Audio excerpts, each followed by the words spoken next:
Welcome to LJC TV news. Bulletin ముందుగా headlines. Tamil Nadu TVK ప్రభుత్వానికి మార్గం సుగమం. గవర్నర్ కలిసిన విజయ్ కాంగ్రెస్ మద్దతుతో ఏర్పాటుకు వేగం.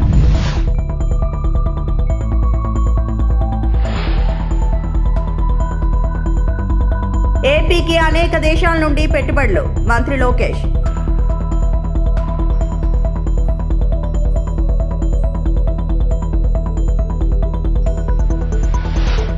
టీటీడీ బోర్డు కీలక నిర్ణయాలు.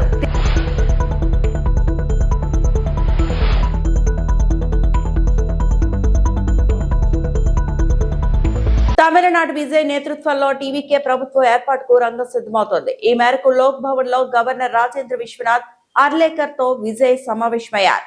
ఇప్పటికే ప్రభుత్వ ఏర్పాటుకు గవర్నర్ కార్యాలయం నుంచి ఆహ్వానం అందింది. అసెంబ్లీ ఎన్నికల్లో అతిపెద్ద పార్టీగా అవతరించిన టీవీకేకు మద్దతు ఇచ్చేందుకు కాంగ్రెస్ ముందుకు వచ్చింది.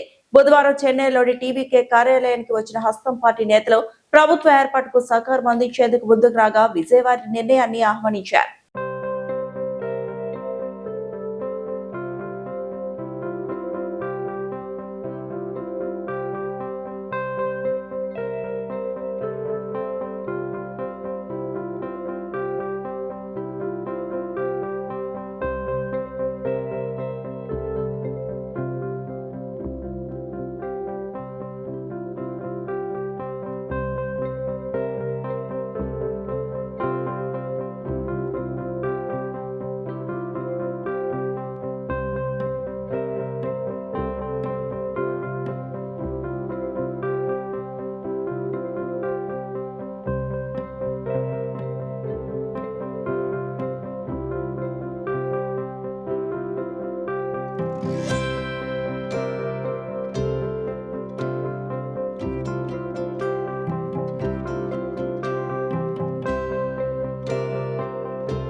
గ్లోబల్ దిగ్గజం క్యారియర్ పరిశ్రమ ఏపీకి రావడం ఆనందదాయకమని మంత్రి నారా లోకేష్ అన్నారు.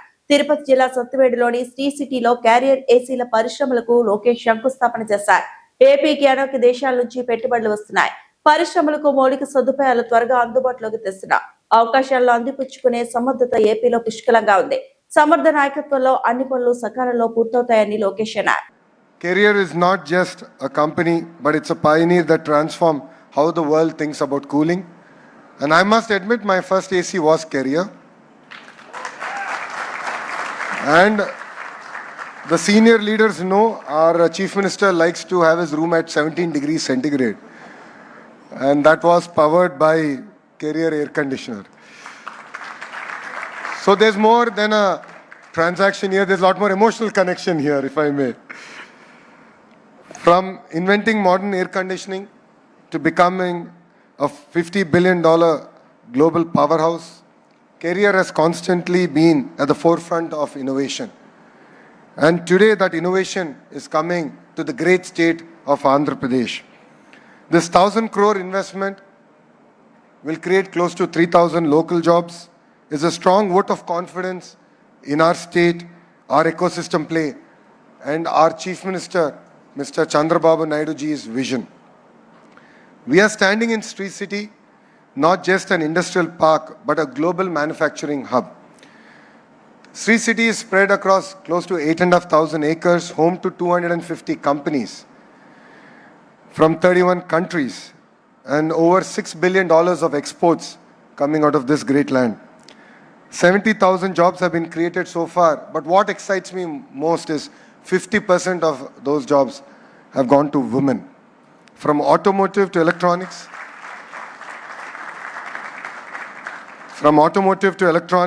food processing to precision engineering, Sri City represents the best of Make in India and Made in Andhra Pradesh. And today it adds another feather to its cap. Andhra Pradesh has already earned its unique distinction, which is the cool capital of India. 9 leading AC manufacturers are already here. 30 plus component and supply chain players are here. Close to 12,000 crores worth of investments have gone into this ecosystem. A rapid expanding HVAC ecosystem. And by 2027, we expect to manufacture 60% of India's air conditioning requirement here in Sri City.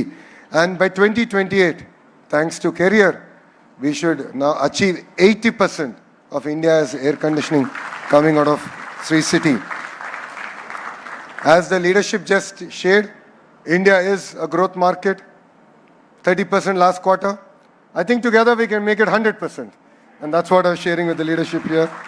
TTD chairman BR Naidu అధ్యక్షతన బుధవారం తిరుమల తిరుపతి దేవస్థానం పాలక మండలి సమావేశం నిర్వహించారు. ఈ సమావేశంలో పలు కీలక నిర్ణయాలు తీసుకున్నారు. 4.55 కోట్లతో సర్వదర్శనం క్యూ లైన్లలో అదనపు టాయిలెట్లు నిర్మిస్తామని ఈ సందర్భంగా టీటీడీ చైర్మన్ బిఆర్ నాయుడు చెప్పారు. తిరుమలలోని వీధులకు పేర్లు పెట్టాలని నిర్ణయం తీసుకున్నామన్నారు. కోయంబత్తూరులో టీటీడీ ఆలయం నిర్మిస్తామని స్పష్టం చేశారు. టీటీడీ విద్యాశాఖకు అదనంగా 43.44 కోట్లు కేటాయించామని బిఆర్ నాయుడు తెలిపారు. ఈ అంశంపై మా ప్రతినిధి కుమార్ మరిన్ని వివరాలు ఫోన్ ద్వారా అందిస్తారు. టీటీడీ బోర్డు విద్యా కమిటీ ఇచ్చిన నివేదిక మేరకు టీటీడీ విద్యా సంస్థలో అత్యాధునిక మౌలిక వసతుల ఏర్పాటుకు గతంలో మనం 118 కోట్లు శాంక్షన్ చేయడం జరిగింది. ఈ ఎక్స్పర్ట్ కమిటీ 118 కోట్లు సరిపోవటం లేదు, దానికి ఇంకా 43.4 కోట్లు కావాలని అన్నారు. అది కూడా శాంక్షన్ చేయటం జరిగింది. తిరుమలలో రోజు రోజుకు పెరుగుతున్న నీటి అవసరాల దృష్ట్యా గోబర్గం డ్యామ్ నుండి ఫిల్టర్ ప్లాంట్ వరకు 6 కోట్ల ఖర్చుతో 2 కిలోమీటర్ల మేర అదనపు పైప్ లైన్ వేయాలనేటువంటి నిర్ణయం ఈ బోర్డులో ఆమోదం తెలపడం జరిగింది.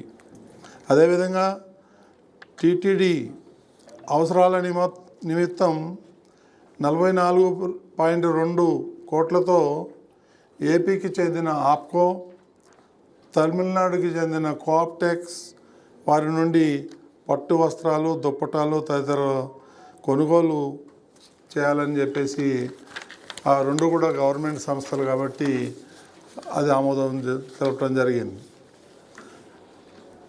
అల్లూరు సీతారామరాజు జిల్లా పాడేరు మండలంలోని వర్ధన్నపల్లి గ్రామంలో శివాలయం నిర్మాణానికి 55 లక్షలు ఆర్థిక సహాయం చేసేందుకు అంగీకారం తెలపడం జరిగింది.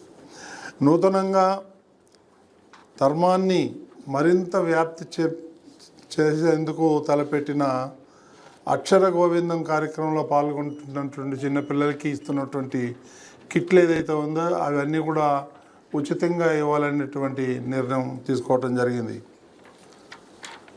తమిళనాడు రాష్ట్రం కోయంబత్తూరు జిల్లాలో గ్రామాల్లో ఆరోగ్య సమస్యలు తలెత్తకుండా వైద్య సిబ్బంది అప్రమత్తంగా ఉండాలని జిల్లా ఎన్సీడీ అధికారి డాక్టర్ టి జగన్మోహన్ రావు సూచించారు. మంగళవారం దోనుబాయి వీరఘట్టం ప్రాథమిక ఆరోగ్య కేంద్రంలో నిర్వహించిన ఆషాఢీ కార్యక్రమంలో ఆయన పాల్గొని ఆరోగ్య వైద్య సేవలపై సమీక్ష జరిపారు. ఈ సందర్భంగా ఆయన మాట్లాడుతూ బాల్యం మొదటి దశ నుండి పిల్లల ఎదుగుదల క్రమంలో ఆరోగ్యపరమైన సమస్యలు 4Dలను సత్వరమే గుర్తించి వారి ఆరోగ్యం మెరుగయ్యే విధంగా తగు కార్యాచరణ చేపట్టాలన్నారు. గర్భిణీల్లో హై రిస్క్ ఆరోగ్య సమస్యలు సకాలంలో గుర్తించాలన్నారు. గర్భిణీలకు నిర్వహించిన ఆరోగ్య తనిఖీలు, వైద్య పరీక్షల వివరాలు మాతా శిశు సంరక్షణ కార్డులో పూర్తి స్థాయిలో నమోదు చేయాలని ఆదేశించారు. పిహెచ్సి ప్రసవాలపై దృష్టి సారించాలన్నారు. వేసవి నేపథ్యంలో ఎక్కడా ఆరోగ్యపరమైన సమస్యలు తలెత్తకుండా ముందస్తుగా తీసుకోవాల్సిన జాగ్రత్తలపై విస్తృతంగా అవగాహన కార్యక్రమాలు చేపట్టాలన్నారు. ఆరోగ్య కేంద్రాలు మరియు అన్ని గ్రామాల్లో ఓఆర్ఎస్ అందుబాటులో ఉంచాలని ఆదేశించారు. విద్యార్థులు పిల్లల ఆరోగ్యాన్ని ఎప్పటికప్పుడు పర్యవేక్షణ చేయాలని ఆదేశించారు. దీర్ఘకాలిక వ్యాధిగ్రస్తులపై ప్రత్యేక శ్రద్ధ చూపాలని సూచిస్తూ ఎన్సీడీ సర్వేపై సచివాలయాల వారీగా నివేదికలు పరిశీలించారు. ఈ కార్యక్రమంలో వైద్యాధికారులు doctor V Shivashankar, doctor M Sai Kumar, ఆరోగ్య పర్యవేక్షకులు దమయంతి, శ్రీను, తవిటమ్మ, సువార్త, మణి, ఆదిలక్ష్మి, వైద్య సిబ్బంది, ఆశా కార్యకర్తలు పాల్గొన్నారు. ఇక్కడ దోనుబాయ్ ప్రాథమిక ఆరోగ్య కేంద్రం అలాగే వీరఘట్టం ప్రాథమిక ఆరోగ్య కేంద్రాలలో నిర్వహించిన ఆషాఢీ కార్యక్రమాన్ని పరిశీలన భాగంగా సందర్శించడం జరిగింది. మరి ప్రతి నెల మొదటి మంగళవారం వైద్యారోగ్య శాఖ ఆదేశాల మేరకు జరుగుతున్న ఆషాఢీలో వైద్యారోగ్య శాఖ నిర్దేశించిన ఆయా ప్రభుత్వానికి సంబంధించిన ఆరోగ్య కార్యక్రమాలు అలాగే వైద్య సేవలు అటు గ్రామీణ స్థాయిలో, క్షేత్రస్థాయిలో అలాగే ఆరోగ్య కేంద్రాల్లో ఏ విధంగా అందుతున్నాయి ఆ పరిశీలన భాగంగా అంతా కూడా సమీక్షించడం జరిగింది. ఇక్కడ ఉన్న సచివాలయాల వారీగా వివిధ ఆరోగ్య కార్యక్రమాల యొక్క నివేదికలు, వాటి పురోగతి ఏ మేరకు ఉందో కూడా పరిశీలించడం జరిగింది. వేసవిలో ఏవైతే వేసవి ఉష్ణోగ్రతకు సంబంధించిన ఆరోగ్య సమస్యలు హెచ్ఆర్ఐ అంటాం, హీట్ రిలేటెడ్ ఇల్నెస్, అవి ఏ విధంగా గుర్తించాలి, ఎక్కడైనా వస్తే వాటిని ఏ విధంగా మనం తగు చికిత్స పర్యవేక్షణ చేయాలని కూడా వాటికి సంబంధించి సమీక్షించడం జరిగింది. వీటికి సంబంధించి మనకి NPCCHH అంటే national programme on climate change and human health, అంటే వాతావరణ మార్పులు అనుగుణంగా దానికి సంబంధించి మానవ ఆరోగ్య ప్రభావం ఏ విధంగా ఉంటుందో కూడా వాటి గ్రామాల్లో కానీ ఆరోగ్య కేంద్రాల పరిధి ఈ ఎక్కడైనా సమస్యలు గుర్తించడం జరిగిందని ఆయా గ్రామాల వారీగా సచివాలయ వారికి కూడా ఆశా కార్యకర్తల్ని అక్కడున్న వైద్య సిబ్బందిని కూడా అడగడం జరిగింది. అన్ని గ్రామాల్లో ఖచ్చితంగా ఈ ORS అందుబాటులో ఉంచుకోవాలి. అది కూడా ORS యొక్క లభ్యతపై కూడా పరిశీలించడం జరిగింది. అలాగే ముఖ్యంగా NREGS ఈ ఉపాధి హామీ వేతనదారులు ఎవరైతే ఉన్నారో ఖచ్చితంగా ఆయా పరిధిలో ఉన్న వైద్య సిబ్బంది మిగతా శాఖలతో సమన్వయం చేసుకుని అక్కడ ఖచ్చితంగా ఎంతమంది ఇప్పటికే ఈ వేసవి ఉష్ణోగ్రతలపై అవగాహన కార్యక్రమం నిర్వహించడం జరిగింది. అలాగే కూడా ఎప్పటికప్పుడు అవగాహన కల్పించాల్సిన కొనసాగించాల్సిందిగా సూచన ఉంది. అదేవిధంగా ముఖ్యంగా మరి ఈ మధ్యకాలంలో మరి వేసవి సెలవుల్లో ఇవ్వడం కారణంగా ఈ విద్యార్థులు పిల్లలు ఎవరైతే గ్రామాలకు చేరుకున్న వాళ్ళు ఉంటారో అలాగే ఆల్రెడీ గ్రామాల్లో ఉండే విద్యార్థులపై మాత్రం మరింత ప్రత్యేక దృష్టి తీసుకోవాల్సిన ఆవశ్యకత ఉంది. ఎందుకంటే విద్యార్థులు ఒకసారి సెలవులు ఇవ్వడంతో వారు ఫ్రీగా ఈ ఎండ తీవ్రతకి బారిన పడకుండా ఎటువంటి జాగ్రత్తలు తీసుకోవాలి, ఏదైనా సమస్య వస్తే వెంటనే గుర్తించాల్సిన దానిపై ఎక్కువగా దృష్టి సారించాల్సిందిగా సిబ్బందికి సూచన చేయడం జరిగింది. అలాగే ఈ విద్యార్థుల్లో కానీ దీర్ఘకాలిక రోగుల్లో ఈ వ్యాసపరంగా ఏ చిన్న సమస్య తలెత్తినా వెంటనే సంబంధిత వైద్యాధికారి ద్వారా ఉన్నత స్థాయి దృష్టికి తెలియపరచాల్సిందిగా కూడా సూచన చేయడం జరిగింది. ఆ విధంగా ప్రజలను అప్రమత్తం చేయాల్సిందిగా సూచించడం జరిగింది. కొనసాగుతున్న NCD సర్వే ఏదైతే అసంక్రమిత వ్యాధుల సర్వేలో ఈ దీర్ఘకాలిక రోగులు ముఖ్యంగా BP, షుగరు ఇవి ముఖ్యంగా గుర్తించినవి. అలాగే వాటిని ఏ విధంగా సంచార చికిత్స శిబిరాల ద్వారా ఈ పర్యవేక్షించడము అనేది చాలా ముఖ్యము. అంటే ప్రతి నెల కూడా వారు మందులు వేసుకున్న తీరు అలాగే వారి ఆరోగ్యం ఏ మేరకు మెరుగుపడుతుందో కూడా ఈ దీర్ఘకాలిక రోగులపై ప్రత్యేక పర్యవేక్షణ తీసుకోవాల్సిన సూచన చేయడం జరిగింది. విశాఖ గాజువాక ప్రధాని నరేంద్ర మోదీ చొరవతో ఉత్తరాంధ్ర వాసులు ఎన్నో ఏళ్ల కల నెరవేరుస్తూ విశాఖ కేంద్రంగా సౌత్ కోస్ట్ రైల్వే జోన్ ఏర్పాటు చేస్తూ కేంద్ర ప్రభుత్వం గెజెట్ విడుదల చేయడం చారిత్రాత్మక ఘట్టమని బీజేపీ రాష్ట్ర media panelist Gajuwaka convener Karnan Reddy Narasimha Rao అన్నారు. ఈ సందర్భంగా కేఎన్ఆర్ మాట్లాడుతూ ఉత్తరాంధ్ర వాసుల చిరకాల వాంఛ నెరవేరిందని హర్షం వ్యక్తం చేశారు. 2024లో కూటమి ప్రభుత్వం అధికారంలోకి వచ్చిన వెంటనే సీఎం చంద్రబాబు, ఉప ముఖ్యమంత్రి పవన్ కళ్యాణ్, బీజేపీ రాష్ట్ర అధ్యక్షుడు PVN Madhav, Visakha MP Sribharat, TDP రాష్ట్ర అధ్యక్షులు గాజువాక శాసనసభ్యులు పల్లా శ్రీనివాసరావులు ఈ అంశంపై ప్రత్యేక దృష్టి సారించి ప్రధాని నరేంద్ర మోడీ, రైల్వే మంత్రి అశ్విని వైష్ణవులతో సహా చర్చలు జరిపి ప్రక్రియను వేగవంతం చేయాలని తెలిపారు. పెండింగ్ లో ఉన్న భూసేకరణ సమస్యలు యుద్ధ ప్రాతిపదికన పరిష్కరించి పరిపాలనా పరమైన అడ్డంకులను తొలగించి రైల్వే జోన్ ఏర్పాటుకు మార్గం సుగమం చేశారని చెప్పారు. రాష్ట్ర ప్రభుత్వం విజ్ఞప్తికి స్పందించిన కేంద్ర ప్రభుత్వం భారీ స్థాయిలో నిధులు కేటాయించి పరిపాలనా అనుమతులను వేగవంతం చేయడంతో 2026 మే 4న గెజెట్ విడుదల కావడం సాధ్యమైందని పేర్కొన్నారు. జూన్ 1 నుంచి విశాఖ కేంద్రంగా దక్షిణ కోస్తా రైల్వే జోన్ పూర్తి స్థాయిలో కార్యకలాపాలు ప్రారంభించబోతుందని తెలిపారు. గుంతకల్లు, గుంటూరు, విజయవాడ డివిజన్లు ఈ జోన్ పరిధిలోకి రావడం ద్వారా ఆంధ్రప్రదేశ్ కు స్వంత రైల్వే జోన్ లభించిందని చెప్పారు. రైల్వే జోన్ ఏర్పాటుతో ఉత్తరాంధ్ర ప్రాంతంలో వేలాది మంది యువతకు ఉద్యోగ ఉపాధి అవకాశాలు కలుగుతాయని, కొత్త రైలు మార్గాలు, స్టేషన్ల ఆధునీకరణ, పరిశ్రమల అభివృద్ధికి ఇది దోహదపడుతుందని అన్నారు. ఈ సందర్భంగా ప్రధాని మోదీకి, రైల్వే శాఖ మంత్రి అశ్విని వైష్ణవ్ కి, రాష్ట్ర ప్రభుత్వానికి కృతజ్ఞతలు తెలిపారు. సౌత్ కోస్ట్ రైల్వే జోన్కు గెజిట్ విడుదల చేసిన ప్రధానమంత్రి శ్రీ నరేంద్ర మోదీ గారి ప్రభుత్వం కేంద్ర ప్రభుత్వానికి అదేవిధంగా రాష్ట్ర ప్రభుత్వానికి ప్రత్యేకమైన అభినందనలు తెలియజేసుకుంటూ, మరి విభజన చట్టంలో ఇచ్చిన హామీల ప్రకారం ప్రధానమంత్రి శ్రీ నరేంద్ర మోదీ గారి నాయకత్వంలో 2019లోనే విశాఖ కేంద్రంగా రైల్వే జోన్ ప్రకటించడం జరిగింది. దాన్ని దఫాలుగా భూమి సేకరణ అదేవిధంగా భవన నిర్మాణాలు పూర్తి చేసుకొని జూన్ 1వ తేదీ నుంచి విశాఖ కేంద్రంగా ఈ యొక్క సౌత్ కోస్ట్ రైల్వే జోన్ కార్యకలాపాలు కూడా పూర్తి స్థాయిలో ప్రారంభం కానున్నాయి. గత నెల 28వ తేదీని గూగుల్ డేటా సెంటర్ భూమి పూజకు ఇచ్చేసినటువంటి కేంద్ర రైల్వే శాఖ మంత్రి శ్రీ అశ్విని వైష్ణవ్ గారు ఆ రోజే ఆయన బహిరంగంగా ప్రకటించారు. త్వరలో ఇక్కడ కార్యకలాపాలు కూడా ప్రారంభిస్తామని. మరి ఎన్నో ఏళ్ల కళ ఉత్తరాంధ్ర ప్రజలంతా కూడా ఎదురు చూస్తున్నటువంటి కళ నెరవేరింది. ప్రధానమంత్రి శ్రీ నరేంద్ర మోదీ గారికి, అదేవిధంగా మన సీఎం గారు శ్రీ నారా చంద్రబాబు నాయుడు గారికి, మన డిప్యూటీ సీఎం శ్రీ పవన్ కళ్యాణ్ గారికి, మా రాష్ట్ర అధ్యక్షులు శ్రీ పివిఎన్ మాధవ్ గారికి, టీడీపీ రాష్ట్ర అధ్యక్షులు శ్రీ పల్లా శ్రీనివాసరావు గారికి ప్రత్యేకమైన ధన్యవాదాలు తెలియజేస్తున్నాం. మరి నేను కూడా విశాఖ వాసిగా చాలా సంతోషంగా ఫీల్ అవుతున్నాను. ఎందుకంటే మన ఆంధ్రప్రదేశ్ రాష్ట్రానికి ప్రత్యేకమైన ఒక జోన్ కేటాయించారు. అది కూడా మన విశాఖపట్నం జిల్లా కేంద్రంగా. దీనిలో గుంతకల్లు, అదేవిధంగా విజయవాడ, గుంటూరు జోన్లు కూడా కలపడం ద్వారా చాలా ఆంధ్రప్రదేశ్ రాష్ట్రానికి చాలా లాభదాయకంగా ఉంటుంది. మరి ఈ సందర్భంగా మరొకసారి ప్రధానమంత్రి శ్రీ నరేంద్ర మోదీ గారికి, అదేవిధంగా కేంద్ర రైల్వే శాఖ మంత్రి వర్యులు శ్రీ అశ్విని వైష్ణవ్ గారికి ప్రత్యేకమైన ధన్యవాదాలు తెలియజేస్తున్నాను. విశాఖ గాజువాక అదాని గంగవరం పోర్టు కాలుష్యంతో గంగవరం గ్రామ ప్రజలు తీవ్ర అనారోగ్య పాలవుతున్నారని గంగవరం గ్రామ ప్రజలు ఆవేదన వ్యక్తం చేస్తున్నారు. వివరాల్లోకి వెళ్తే జీవీఎంసీ 64వ వార్డ్ గంగవరంలో అదాని పోర్టు కాలుష్యం వల్ల నివాసితులకు కంటి మీద కునుకు లేకుండా చేస్తోంది. ఇళ్లలో ఊడ్చితే బొగ్గు వస్తుందని, వీధుల్లోకి వెళ్లొచ్చిన ఒళ్లంతా నల్లటి బొగ్గు పట్టేస్తుందన్నారు. గంగవరంలో జాలారి, పల్లిపాలెం, పెద్దపల్లిపాలెం, చిన్నపల్లిపాలెం, గంగవరం ఇలా 4 గ్రామాలు ఉన్నాయని, సుమారు 30,000 మంది జనాభా ఉన్నారన్నారు. అదాని గంగవరం పోర్ట్ కాలుష్యం వల్ల ఆస్మా, చర్మ సంబంధించిన వ్యాధులు, కిడ్నీ సమస్యలు వస్తున్నాయని, గర్భిణీలకు శ్వాస సరిగా ఆడకపోవడం, పుట్టే పసిబిడ్డ ఎలా పుడతారో అనే భయంతో జీవనం సాగిస్తున్నారన్నారు. బొగ్గుపొడి, ఇతర రసాయనాలు, ధూళికణాలు గాల్లోకి వ్యాపించి ఇళ్ల పరిసరాలను చుట్టుపెట్టేస్తున్నాయన్నారు. ఓవైపు పోర్టు, మరోవైపు ప్రైవేట్ గోదాములతో కాలుష్యం తీవ్రత రోజు రోజుకి పెరిగిపోతుందని స్థానికులు వాపోతున్నారు. ఈ సమస్యపై ఇప్పటికే పలుమార్లు జిల్లా కలెక్టర్ ని, పొల్యూషన్ కంట్రోల్ బోర్డు ఇతర అధికారులు కలిసినా ప్రయోజనం లేదన్నారు. ఇప్పటికైనా అధికారులు చొరవ తీసుకుని కాలుష్య నియంత్రణకు తగు చర్యలు చేపట్టాలని కోరారు. లేకపోతే నిరవధిక నిరాహార దీక్ష చేపడతామని హెచ్చరించారు.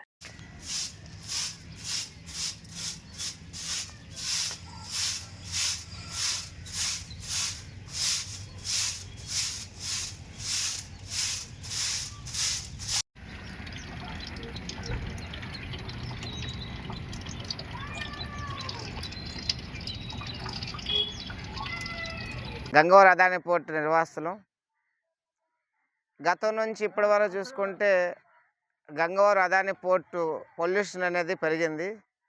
ఎందుకంటే ఆనాడు పోర్ట్ నిర్మాణ సమయంలో గంగవరం పోర్ట్ నిర్మాణానికి ఇటు గంగవరం 4 గ్రామ ప్రజలు కూడా తమ జీవనాధారమైన సముద్రాన్ని త్యాగం చేసాం. ఆ త్యాగం ఎందుకు చేసామంటే గంగవరం పోర్ట్ పీపీపీ పద్ధతిలో ప్రభుత్వం ప్రైవేట్ పార్ట్నర్షిప్ పద్ధతి నడుస్తుంది కాబట్టి ఆ త్యాగాలు చేస్తాం. మా జీవనం బాగుంటుంది, పిల్లలకు ఉద్యోగాలు వస్తాయని. దాన్ని అదాని మేనేజ్మెంట్కి గంగవరం పోర్ట్ని ఇచ్చారు. మరి ఇటు నిర్వాసులకి ఆ రోజు పోర్ట్ నిర్మాణ సమయంలో జట్టి నిర్మాణం చేస్తాం, జట్టి నిర్మాణం చేసినంత వరకు ప్యాకేజ్ ఇస్తాం అనేసి వీళ్ళకు హామీలు ఇచ్చారు. మరి ఇటువంటి హామీలు నెరవేర్చకుండా మీరు అదాని మేనేజ్మెంట్కి గంగవరం పోర్ట్ని ఎలాగిచ్చారు అనేది ఈరోజు నిర్వాసులుగా మేము ప్రశ్నిస్తున్నాం. మరి గవర్నమెంట్ ఇది నిర్వాసులకు ఇచ్చిన హామీలు నెరవేర్చకుండా మీరు ప్రైవేట్ వ్యక్తులకి ఈ పోర్ట్ని ఎలాగెమ్మారు? అది మీకు ఏ విధంగా న్యాయం అనిపిస్తుంది? మరి అదాని పోర్ట్కి అదాని మేనేజ్మెంట్కి ఎప్పుడైతే ఇచ్చారో పొల్యూషన్ విపరీతంగా పెరిగింది. ఇక్కడికి వచ్చే పొల్యూషన్ ప్రజల జీవితాలతో చెలగాటమాడే విధంగా ఉంది. అంతే, మీరు చెప్పింది ప్రతిదీ కూడా మీకు ఏమైనా ఇక్కడ సాక్ష్యాలు కానీ మీలో ఉన్న ఆఫీసర్లు కానీ లేదా గంగవరం పోర్ట్ మేనేజ్మెంట్గా 4 రోజులు వచ్చి గంగవరం నివసించమనండి. ఇక్కడ ఉండే నిర్వాసులు పడుతున్న ఇబ్బంది ఏంటని తెలుస్తుంది. ఒక పక్క కేంద్ర ప్రభుత్వాలు ఏం చేస్తున్నాయంటే ఈ భారతదేశాన్ని మొత్తాన్ని కూడా స్మార్ట్ సిటీలుగా మారుస్తాం, స్వచ్ఛ భారత్గా మారుస్తాం అంటున్నారు. మరి మీరు తీసుకున్న లక్ష్యం ఎటువైపు ఉంది? ఈరోజు గంగవరం తదితర పోర్టుకి తదితర ప్రాంతాలన్నీ కూడా కాలుష్య కూరలో చిక్కుకొని పోతున్నారు. వాళ్ళందరూ ప్రాణాలతో ఈరోజు గంగవరం పోర్టు మేనేజ్మెంట్ చెలగట్టబడుతుంది. మరి మీరు తీసుకున్న నిర్ణయాలు ఎక్కడికి వెళ్తుంది? మీ లక్ష్యం ఎటువైపు వెళ్తుంది? స్మార్ట్ సిటీ అన్నారు, స్వచ్ఛ భారత్ అన్నారు. మరి స్వచ్ఛ భారత్కి వ్యతిరేకంగా ఈరోజు పొల్యూషన్ విపరీతంగా వచ్చి పడుతుంది. మరి ప్రభుత్వాలు దీని మీద సోద్యం చూస్తున్నట్టు ఊరుకోవడం ఎంతవరకు కరెక్ట్? కాబట్టి ఖచ్చితంగా గంగవరం 4 గ్రామ ప్రజలు అలాగే తదితర ప్రాంతాల ప్రజలు కూడా ఈ కాలుష్యంతో చాలా ఇబ్బంది పడుతున్నారు. విశాఖ గాజువాక పిల్లల బంగారు భవిష్యత్తుకి హలో కిడ్స్ లాంటి స్కూల్స్ ఎంతైనా అవసరం ఉందని టీడీపీ రాష్ట్ర అధ్యక్షుడు గాజువాక ఎమ్మెల్యే పల్లా శ్రీనివాసరావు అన్నారు. ఈ మేరకు జీవీఎంసీ 88వ వార్డ్ అగనంపూడిలో నూతనంగా ఏర్పాటు చేసిన హలో కిడ్స్ స్కూల్ ని టీడీపీ రాష్ట్ర అధ్యక్షులు గాజువాక ఎమ్మెల్యే పల్లా శ్రీనివాసరావు 88వ వార్డ్ మాజీ కార్పొరేటర్ బొండా జగన్ ప్రారంభించారు. ఈ సందర్భంగా పల్లా శ్రీనివాసరావు మాట్లాడుతూ పిల్లలు చదువుతో పాటు ఆహ్లాదకరమైన వాతావరణ పరిస్థితులు ఉన్నప్పుడే పిల్లల్లో నైపుణ్యం పెరుగుతుందన్నారు. పిల్లలకు మొబైల్ ఫోన్లు అలవాటు కాకుండా ఉండటానికి వారికి ఏదో ఒక క్రీడా రంగంలో రాణించే విధంగా ప్రోత్సహించాలన్నారు. చిన్న పిల్లలకు విద్యా ప్రయాణంలో ఇది ఒక ముఖ్యమైన ఘట్టమని, కిడ్స్ స్కూల్ గోడలపై రంగురంగు పెయింటింగ్లు, బొమ్మలు మరియు విద్యాపరమైన చాట్లతో అలంకరించడం పిల్లలను ఆకట్టుకుంటోందన్నారు. పిల్లలకు త్వరగా నిద్రపోయి ఉదయం త్వరగా లేచి అలవాట్లు తల్లిదండ్రులే చూసుకోవాలన్నారు.